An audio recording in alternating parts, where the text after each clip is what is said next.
আম্মাজান আয়েশা সিদ্দিকা রাদিয়াল্লাহু তাআলা আনহা বর্ণনা করেন যে একদল মানুষ নবী করিম সাল্লাল্লাহু আলাইহি ওয়াসাল্লামের নিকট আসলেন, এসে বলছেন, ইয়া রাসূলুল্লাহ, ইয়া হাবিবাল্লাহ, কিছু মানুষ আমাদের কাছে অল্প কিছু মাংস এসে দিয়ে গেল। ইয়া রাসূলুল্লাহ, ইয়া হাবিবাল্লাহ, মাংসটা আমাদেরকে ভক্ষণ করতে বলে গেছে এবং আমাদের সন্দেহ হচ্ছে, ইয়া রাসূলুল্লাহ, ইয়া হাবিবাল্লাহ, আমরা জানি না যে তারা এই মাংস জবে করার সময় আল্লাহর নাম বলে বিসমিল্লাহ বলে জবে করেছে কিনা। আমাদের সন্দেহ হচ্ছে হুজুর। ইয়া রাসূলুল্লাহ, হাবিবাল্লাহ, আমরা কি এই মাংসটা ভক্ষণ করতে পারি?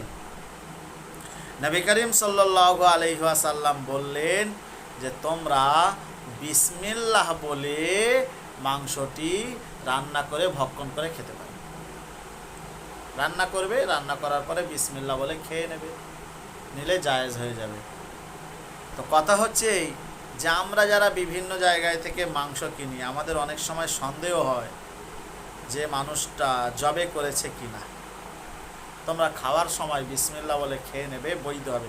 তবে যদি জানতে পারো যে এ বিসমিল্লাহ বলে জবে করে নাই, তাহলে খাওয়া হারাম হবে, তোমাদের জন্য বৈধ হবে না। এ হাদিসটি বুখারী শরীফের মধ্যে পাওয়া যাবে আর একেবারেই সহিহ এবং হাসান পর্যায়ের। আপনাদের কাছে অনুরোধ থাকলো, এই হাদিস যদি আপনার খুবই ভালো লেগে থাকে, ছোট্ট একটি লাইক করে দেবেন। আপনার মতামত আপনি যদি জানতে চান তাহলে কমেন্ট করে লিখে দেবেন।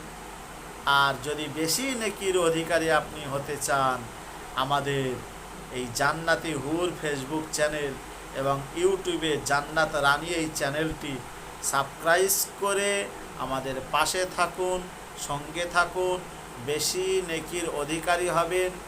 আর মান তাসাব্বা মিনহু ফাহুয়া বিকৌমিন, এ কথাটাই তো আপনি খেয়াল রাখবেন।